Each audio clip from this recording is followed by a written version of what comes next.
Desde el fin de la Guerra Fría, el mundo parecía orientarse hacia una era de relativa estabilidad militar, marcada por la reducción de los arsenales y una cooperación acrecentada entre las grandes potencias.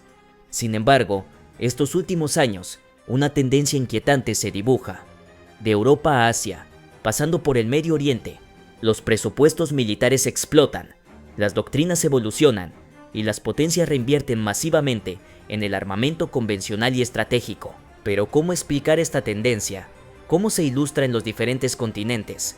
¿Y cuáles son sus consecuencias? Eso es lo que proponemos descubrir en este video. ¡Vamos allá! Del lado de la Unión Europea, el año 2022 estuvo marcado por un contexto geopolítico tenso, con la guerra en Ucrania, las tensiones en el mar de China Meridional y las amenazas crecientes ligadas al terrorismo, los ciberataques y las injerencias extranjeras. Así, en marzo de 2022, la Brújula Estratégica, un documento por la Unión Europea, es adoptado. Este define las grandes orientaciones estratégicas en materia de seguridad y defensa para los años venideros.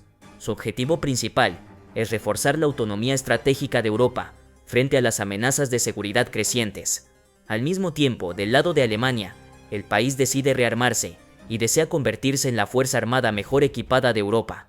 Entre las prioridades se encuentran la adquisición de nuevos helicópteros de transporte pesado Chinook, así como la compra de 35 aviones de combate F-35, pero también la adquisición de fragatas F-20. Una parte sirve igualmente a la renovación de los equipos militares, particularmente de los tanques y de los vehículos blindados de transporte de tropas, así como la adquisición de tecnologías de comunicación de punta, incluyendo equipos resistentes a los ciberataques. Además, una nueva fuerza alemana dedicada al ciberespacio y a la información, el CIR, va a ver la luz. Esta última será especializada en la ciberguerra, la protección electrónica y la inteligencia. El gobierno reflexiona también sobre reintroducir el servicio militar. Sin embargo, la modernización del ejército alemán se enfrenta a desafíos logísticos, como el envejecimiento de ciertas infraestructuras y la lentitud de los procesos de modernización. Por ejemplo, en abril de 2024, un informe del Instituto de Kiel, un instituto alemán de investigación económica independiente, pone en evidencia las dificultades de Alemania para rearmarse y mantener los objetivos de la OTAN. El informe también hace estado de la caída de las reservas entre 1992 y 2021. Durante el mismo periodo, los obuses pasaron de 321 y los aviones de combate de 50 y 53 a V-26. Los soldados también se encontraron a veces confrontados a un déficit de equipos esenciales, tales como cascos y chalecos antibalas, pero también a una ruptura de stock de vendajes para los botiquines de primeros auxilios. Además, el ejército sufrió de una penuria de helicópteros, poniendo en peligro no solamente las operaciones militares, sino también las capacidades de intervención en caso de emergencia. Siempre según el informe, en 30 años, Berlín habría logrado así economizar alrededor de 500.000 millones de euros en detrimento de sus gastos militares, considerados como ampliamente insuficientes para responder al nuevo desafío estratégico planteado por Rusia. Así, si el país mantiene el ritmo de 2024, necesitará 15 años para restablecer las capacidades de 2004 para los aviones de combate, 40 años para los tanques y 100 años para los obuses, mientras que Moscú sería ahora capaz de producir en 6 meses tantas armas como todas las fuerzas armadas alemanas en servicio. En el continente europeo, el año 2022 también cambió las cosas en Suecia, en Finlandia y en los países bálticos, a saber Letonia, Lituania y Estonia.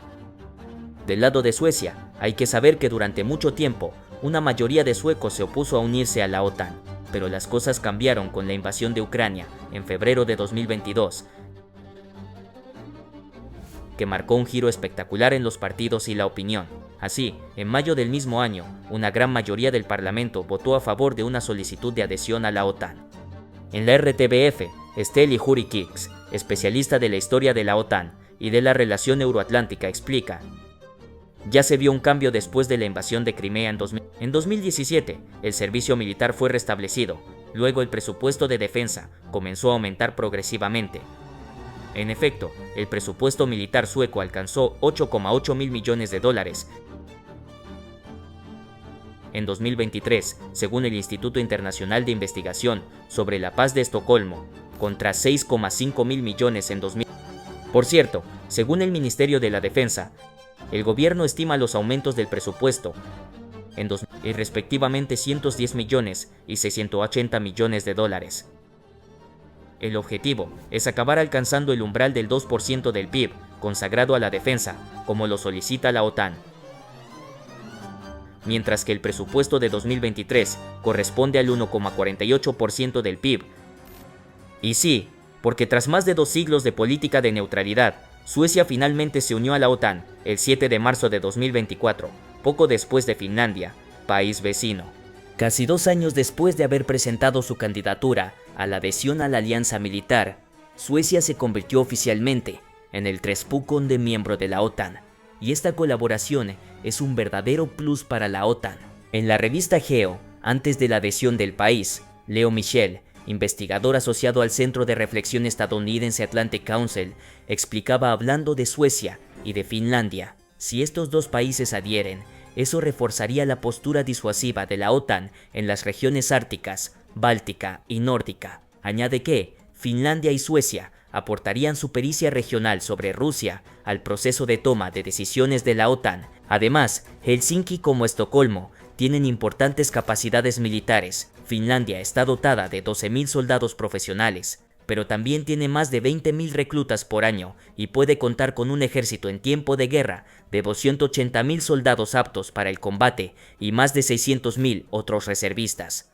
Hay que saber que es una fuerza excepcional para una nación europea. Además, el país cuenta con una flota de 55 aviones de combate F-18, que cuenta reemplazar por F-35 estadounidenses, pero también 200 tanques y más de 700 piezas de artillería. El ejército sueco, cuenta con 50.000 soldados. Además, el servicio militar obligatorio, suprimido en 2010, fue reintroducido en parte en 2017. Así, en caso de guerra con Rusia, está Finlandia, vecino de Suecia, que comparte una frontera de más de 300 kilómetros con Rusia. Suecia podría entonces posicionarse como país de tránsito para las tropas de la OTAN. Los países bálticos cuentan también grandemente con Europa y la OTAN en caso de conflictos con Rusia. Lo que les preocupa sobre todo es el enclave de Kaliningrado, que se ha convertido en un bastión militar estratégico. En el centro de Europa está fuertemente armado y está en el corazón de todos los escenarios de escalada de los estados mayores europeos. El que más preocupa es el caso de un ataque conjunto de Bielorrusia y de Rusia vía Kaliningrado sobre el corredor de Suwałki, una franja de tierra de 65 kilómetros que separa a Polonia de Lituania. Esta operación tendría como objetivo cortar a los países bálticos del resto de la alianza. No hay que olvidar que Estonia, Letonia y Lituania tienen una importancia geográfica estratégica. Están situados entre Rusia y Europa, y su control permitiría a Rusia reforzar su posición en Europa del Este y asegurar sus fronteras occidentales. Además, políticamente, Rusia podría utilizar la invasión de los países bálticos para reforzar el apoyo nacional dentro del país, presentando la invasión como una defensa contra la expansión de la OTAN. El gobierno ruso podría reunir a la población alrededor de un sentimiento de patriotismo y de protección de la patria. Una invasión podría también servir para desviar la atención de los problemas económicos y sociales internos, creando un enemigo exterior. Finalmente, Rusia podría estar motivada por consideraciones económicas. Los países bálticos poseen infraestructuras energéticas y de transporte importantes, tales como puertos y oleoductos, que podrían ser explotadas por Rusia para reforzar su economía y su posición energética en Europa. Hay que saber que los países bálticos toman muy en serio la amenaza de una potencial invasión rusa y han puesto en marcha varias medidas para prepararse para esta eventualidad. Han aumentado considerablemente sus gastos de defensa y modernizado sus fuerzas armadas. Han adquirido nuevos equipamientos militares, tales como vehículos blindados, sistemas de defensa aérea y armas antitanque. Además, han reforzado sus capacidades de ciberdefensa para protegerse contra los ataques informáticos. Como se vio anteriormente, son miembros de la OTAN y se benefician del apoyo de la alianza. Además, tropas aliadas, incluidos soldados estadounidenses, británicos y alemanes, están desplegados en la región en el marco de la presencia avanzada reforzada de la OTAN. Así, ejercicios militares conjuntos son organizados regularmente para preparar a las Fuerzas Armadas. Los países bálticos han invertido también en la construcción y modernización de infraestructuras de defensa, tales como bases militares, depósitos de municiones y centros de mando. Han reforzado también sus capacidades de vigilancia y de inteligencia para detectar y prevenir las amenazas potenciales. Sin embargo, el año 2025 muestra que contar con la OTAN para defenderse contra la amenaza rusa ya no parece suficiente. Ya antes de su reelección, mientras estaba en campaña, Trump expresó críticas severas hacia la OTAN,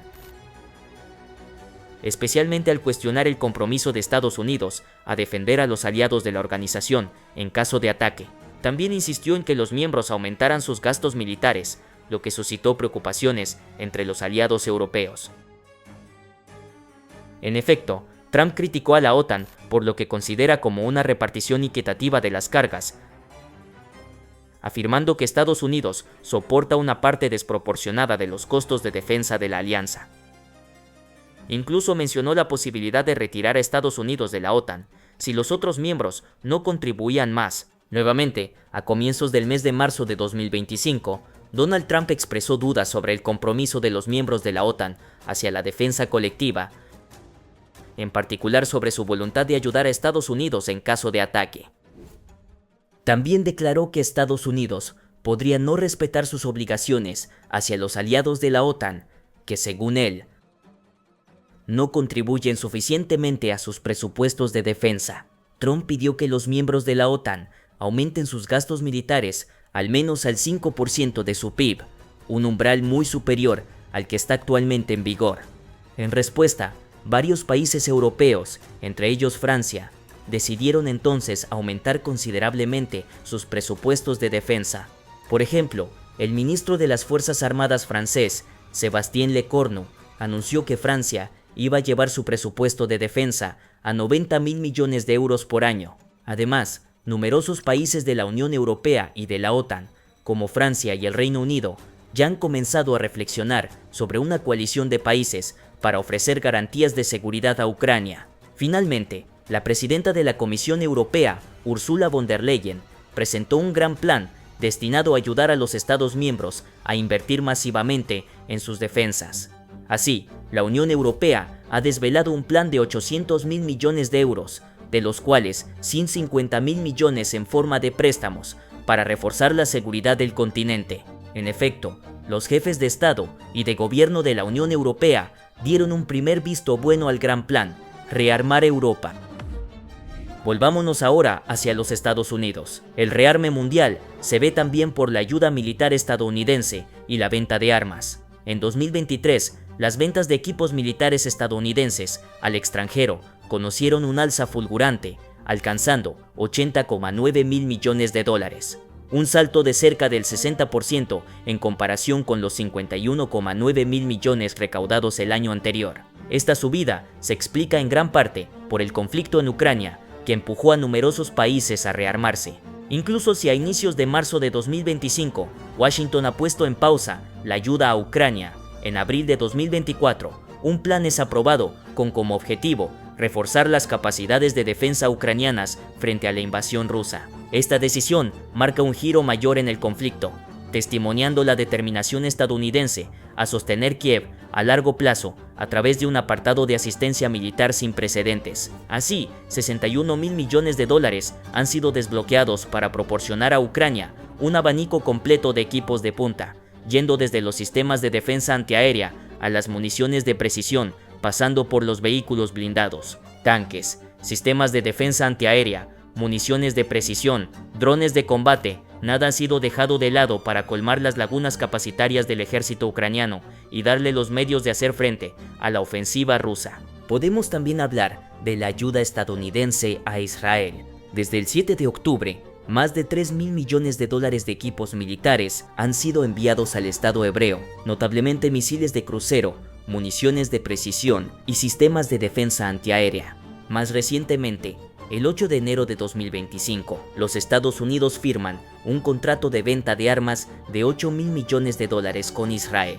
Luego, el 7 de febrero, Washington anuncia nuevamente una venta de armas al Estado hebreo por más de 7.000 millones de dólares. Este último contrato de armamento comprende la venta de bombas, kits de guiado y cohetes por un monto de 6,75 mil millones de dólares, así como de misiles Hellfire por 660 millones de dólares. Aprueba la venta a Israel de municiones y de bulldozers por 3 mil millones de dólares. Hablando de Israel, miremos lo que pasa en otros países del Medio Oriente. En Turquía, el país se rearma y se impone en la escena internacional a través de los drones, mientras estos artefactos toman cada vez más importancia en los conflictos del mundo entero. No hay que olvidar que Turquía forma parte de la OTAN y que el país posee el segundo ejército permanente más grande de la alianza, después de los Estados Unidos. Eso hace ya una veintena de años que el país ha desarrollado la potencia de sus drones. De hecho, la tecnología de estos artefactos ha recibido la prioridad absoluta en el desarrollo de la industria de defensa del país. Así, en la actualidad, ella es una de las más grandes potencias en este ámbito en la región, con Israel. Son principalmente producidos por dos empresas. Está Baykar Defense, que produce los muy buscados drones Bayraktar TB2 y Bayraktar Akinci. Hay que notar que el director técnico de la sociedad, Selçuk Bayraktar, tiene lazos familiares estrechos con el presidente turco Recep Tayyip Erdoğan, de quien es el yerno. La empresa ya ha producido 4 aviones sin piloto diferentes, entre ellos el TB2, que es producido en serie y es por tanto relativamente barato para ser comprado en grandes cantidades. El otro gran productor es Turkish Aerospace Industries, que construye los drones TAI Anka y TAI Aksungur. Estos drones están notablemente presentes en Ucrania. Entre los más buscados están los Bayraktar TB2. Una veintena de drones TB2 están actualmente activos y Ucrania ya ha encargado alrededor de 50 unidades suplementarias. Pero ¿por qué este dron es tan apreciado? Pues ya había hecho sus pruebas en los conflictos en Siria, en Libia y más recientemente en el Alto Karabaj. Así, los drones turcos están entonces casi sistemáticamente presentes en las regiones bajo alta tensión. Con una envergadura de 12 metros y un costo de $1 millón, este dron está equipado de una cámara electro-óptica sofisticada, de un sistema de enlace de datos y de 2 a 4 municiones a guiado de precisión. El TB2 es relativamente pequeño. No puede transportar más que 150 kilogramos de misiles y vuela a una velocidad de crucero de 130 kilómetros por hora. Además, no puede hacer más de 150. Podemos también notar que puede estar equipado de 4 misiles, que son enviados hacia sus blancos con ayuda de la tecnología láser. Desde su utilización en el conflicto en Siria, estos misiles han demostrado su eficacia para destruir vehículos, pero es sobre todo solicitado porque puede designar blancos para las unidades amigas y golpearlos con sus propias bombas guiadas, lo que es crucial cuando es desplegado contra blancos móviles. Por ejemplo, en el caso de Ucrania, eso es ideal contra las milicias, como en el Donbass. Sin embargo, en caso de un conflicto armado a gran escala contra Rusia, estos drones se mostrarán menos eficaces, pero Ucrania no será el único país en comprar material militar a Turquía. En efecto, más de 15 países han ordenado drones turcos Bayraktar y TAI, y en el mercado africano, Turquía parece incluso ser el principal competidor de los fabricantes chinos. Entre los potenciales compradores están por ejemplo Marruecos, Argelia, Ruanda, Nigeria o también Etiopía. Sin embargo, en numerosos ámbitos, el TB2 no se distingue de la competencia. Este dron ni siquiera pertenece a la clase superior de drones de combate, donde los General Atomics MK9 Reaper y Skyguardian reinan como amos. Pero entonces, ¿por qué es tan popular? Esto se explica por el hecho de que los drones turcos son baratos a la vez que eficientes, además de ser de buena calidad y respetar los estándares de la OTAN. No hay que olvidar que la pérdida de un dron no tiene comparación frente al accidente de un avión de caza. Los drones poco caros son por tanto privilegiados, y el dron TB2 cuesta solamente alrededor del 10% del precio de un Reaper, un modelo americano del cual puede considerarse como un competidor económico. Además, hay que saber que la venta del dron permite establecer relaciones militar-industriales constantes, lo cual es beneficioso para Turquía, para extender su influencia militar, diplomática y económica en y alrededor del país destinatario. Mientras Turquía apuesta por los drones, Irán apuesta por los misiles. Por cierto, estos últimos años expertos del Centro de Estudios de Seguridad y Defensa han destacado que a pesar de cierto retraso, debido a las sanciones internacionales impidiéndole en gran parte tener acceso a armas de punta, el país muestra evoluciones en el plano balístico como nuclear. Por ejemplo, el ejército ha acumulado un stock de misiles balísticos convencionales de corto y medio alcance, con un objetivo muy simple. Como no dispone del arma nuclear, estos misiles son utilizados como fuerza de disuasión a escala regional. Por cierto, una importante proporción es producida y ensamblada localmente gracias a un sector industrial y universitario de alto nivel. Así, Irán dispone de una variedad de misiles balísticos que tienen un alcance de 300 a 2000 kilómetros. Entre los misiles iraníes encontramos los Shahed. Su nombre significa estrella fugaz en persa. Existen varios tipos, entre ellos el Shahed-3, que tiene un alcance de 300 a 1500 kilómetros y que es susceptible de portar cabezas nucleares. También está el Shahed-4, teniendo un alcance medio. Estaría basado en el misil soviético SS-4, ampliamente modificado por las tecnologías iraníes. Finalmente, el Shahed-6 es capaz de transportar una carga de 1,5 toneladas de explosivo, o sea el equivalente de 6 GBU-12. Podemos también hablar de Arabia Saudita, que es uno de los más grandes gastadores en materia de armamento en Medio Oriente. En 2015, dedicó alrededor del 5,2% del total mundial de los gastos militares. Los Emiratos Árabes Unidos e Israel están también entre los más grandes gastadores de la región, con respectivamente 1,4% y 1% del total mundial. Estos países invierten en tecnologías militares sofisticadas y de alto valor añadido. Por cierto, las importaciones de armas en Medio Oriente representan alrededor del 25% del total mundial en el periodo 2000, con un aumento del 65%. Con respecto al periodo 2000, Arabia Saudita y los Emiratos Árabes Unidos absorben más del 50% del total de las importaciones de armas de la región. En África, el rearme se ve especialmente en el Magreb, más precisamente en Argelia y en Marruecos. Hay que saber que la carrera armamentista entre Marruecos y Argelia comenzó hace unos 20 años, pero ha alcanzado un nuevo nivel. En efecto, fue en esa fecha que Rabat estableció relaciones diplomáticas con Israel y profundizó su cooperación militar y de seguridad. Desde entonces, Argelia redobla esfuerzos para competir con su vecino en el plano militar, sobre todo que según el Instituto Internacional de Investigación sobre la Paz de Estocolmo, Israel ha suministrado el 11% de las armas compradas por Marruecos Así, algunos años solamente después de la normalización de sus relaciones con Marruecos, Israel ya se ha alzado al tercer lugar de sus principales proveedores de armas, detrás de Estados Unidos y Francia. Por su parte, Argelia posee una de las fuerzas armadas más poderosas de África y del mundo árabe. En 2023, su presupuesto era de 18,3 mil millones de dólares, es decir, una cantidad récord gastada por el país en armamento y equipos militares, es decir, un aumento del 76% con respecto a 2022, según el último informe del Instituto Internacional de Investigación para la Paz de Estocolmo. El país ha previsto dedicar 23,05 mil millones de euros a su defensa en 2025, un presupuesto en aumento del 10% con respecto a 2000. Por su parte, el gobierno español invertirá unos 22,22 mil millones de euros, es decir, un 3,5% menos que Argelia. Sin embargo, el PIB de España es de 1,13 mil millones de euros en 2024, contra 214 mil millones de euros para Argelia. Por su parte, Marruecos dispone de una fuerza militar bien estructurada y equipada compuesta de varias ramas, cada una contribuyendo a la defensa del reino. En 2024, el presupuesto era de 19,1 mil millones de dólares y el ejército tiene 300.000 soldados activos. Es por tanto, el 18º ejército más grande del mundo. Hay que saber que el PIB de España es 11 veces superior al de Marruecos, que es de 304 mil millones de euros en 2024. Y sin embargo, su vecino del sur ha adoptado un presupuesto de 12,383 mil millones de euros para su defensa Son 825 millones de euros más que en 2024, lo que representa un aumento del 9% en un año. Es también más de la mitad de lo que gasta España para su defensa.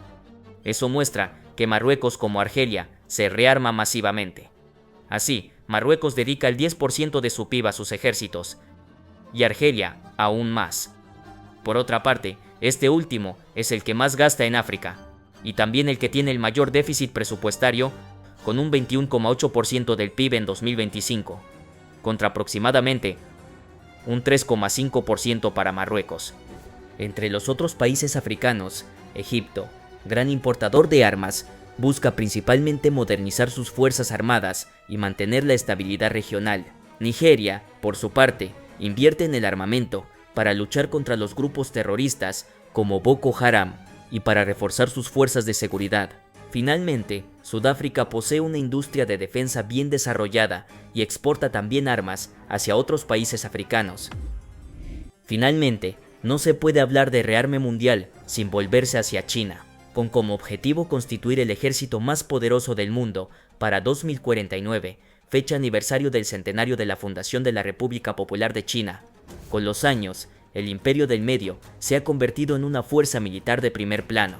Aire, tierra, mar y ciber, todas las ramas militares están en vía de modernización. Por ejemplo, en el solo año 2022, las fuerzas navales chinas han admitido al servicio nada menos que 3 cruceros tipo 055 de más de 11.000 toneladas armados con 112 silos verticales, así como 3 destructores antiaéreos tipo 052 de Moed de más de 7.000 toneladas armados con 64 silos cada uno. También se puede notar la llegada de un portahidroaviones tipo 075 de 40.000 toneladas y de 3 submarinos tipo 039 Bere de la clase Yuan.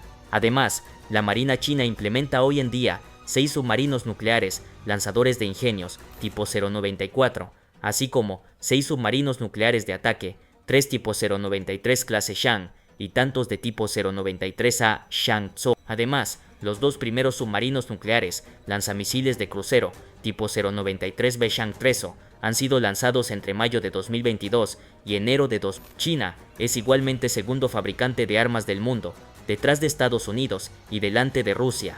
Es también el quinto mayor país exportador de armas, mientras que hace 10 años ella dependía aún ampliamente de las importaciones de Rusia y de Ucrania para su armamento. Ella es ahora autónoma. En la actualidad, la mayoría de las armas chinas vendidas cada año, por un valor global de 70 a 80 mil millones de dólares, son en realidad adquiridas por las diferentes ramas del ejército chino. También se puede hablar de las inversiones militares del Imperio del Medio, que nunca han sido tan elevadas. El presupuesto militar de China va a aumentar un 7,2% en 2024, una cifra equivalente a la de 2023. También se puede hablar de su arsenal nuclear, que se desarrolla rápidamente. Así, China dispondría de más de 500 cabezas nucleares operacionales en mayo de 2022. Esta cifra podría alcanzar las 1000 de aquí a 2030 y 500 para 2035. También se ha puesto de relieve que Pekín quiere terminar la construcción de instalaciones de lanzamiento de misiles balísticos intercontinentales. En total, ella tendría más de 300 silos. Estos últimos contendrán misiles de F-41, capaces de alcanzar un objetivo a más de 10.000 kilómetros, así como misiles de F-31AG, poseyendo un alcance de 14.000 kilómetros. Estos dos tipos de ingenios están equipados con ojivas nucleares. La velocidad de desarrollo del arsenal militar y nuclear chino es por tanto realmente impresionante. Entre sus armas más peligrosas, un nuevo misil orbital con capacidad nuclear que encierra un planeador hipersónico, que ha sido probado durante el verano de 2021. Habría dado la vuelta al globo antes de estrellarse en el mar de China, a una treintena de kilómetros de su objetivo. Este tipo de armas hipersónicas tiene la particularidad de volar mucho más cerca de la Tierra, contrariamente a los misiles intercontinentales tradicionales, lo que los hace más difíciles de detectar por los radares. También se puede hablar de Japón. Mientras que el país limitaba sus gastos militares al umbral simbólico del 1% de su PIB entre 1974 y 2000, todo ha cambiado con el conflicto en Ucrania. Desde entonces, Japón ha decidido llevar al 2% de su Producto Interior Bruto el presupuesto de defensa de aquí a 2027. Este 2% está basado en el modelo del objetivo financiero que se han fijado los países de la OTAN. Durante la votación del presupuesto 2024, la Cámara de Consejeros validó un paquete de 112 billones de yenes, es decir, más o menos 738 mil millones de dólares, de los cuales 51 mil millones serán dedicados a la defensa. El país se sitúa tercero en el rango de los gastos militares más elevados, detrás de Estados Unidos y China. Japón explica querer ponerse en guardia contra las presiones de China. Por cierto, ya en 2021, unos meses después de su elección, el nuevo primer ministro japonés, Fumio Kishida, anunció querer aumentar el presupuesto de la defensa a $68.000 millones de aquí a 20. En efecto, está prometido que este será duplicado de aquí a 5 años. El objetivo es tener todas las capacidades necesarias para una contraofensiva. Esto pasa particularmente por la compra de misiles de largo alcance, capaces de golpear buques de guerra y objetivos tales como China y Corea del Norte. Finalmente, Taiwán está actualmente comprometido en un proceso de rearme significativo, motivado por el aumento de las tensiones con China y la necesidad de reforzar su defensa frente a amenazas crecientes. Este rearme se inscribe en una estrategia que apunta a modernizar sus capacidades militares y a garantizar su soberanía. Así, la isla ha aumentado su presupuesto de defensa, que representa actualmente aproximadamente 2,5% de su PIB, y ha invertido en programas de formación militar para sus fuerzas armadas. El rearme mundial ya no deja lugar a dudas. Las grandes potencias se preparan activamente para conflictos futuros, y los estados buscan reforzar su posición en el tablero internacional, ya sea en Europa, en Asia o también en África. Si este fenómeno puede ser interpretado como una simple carrera hacia la disuasión, no deja de ser peligroso, ya que alimenta la desconfianza y el riesgo de escalada, sobre todo con conflictos y tensiones como en Ucrania, Taiwán o también Irán. La historia ya nos ha probado que la acumulación de armas no garantiza la paz, muy al contrario. Desde entonces, la cuestión crucial sigue siendo saber si este rearme masivo conducirá a una nueva guerra fría o a enfrentamientos mucho más directos.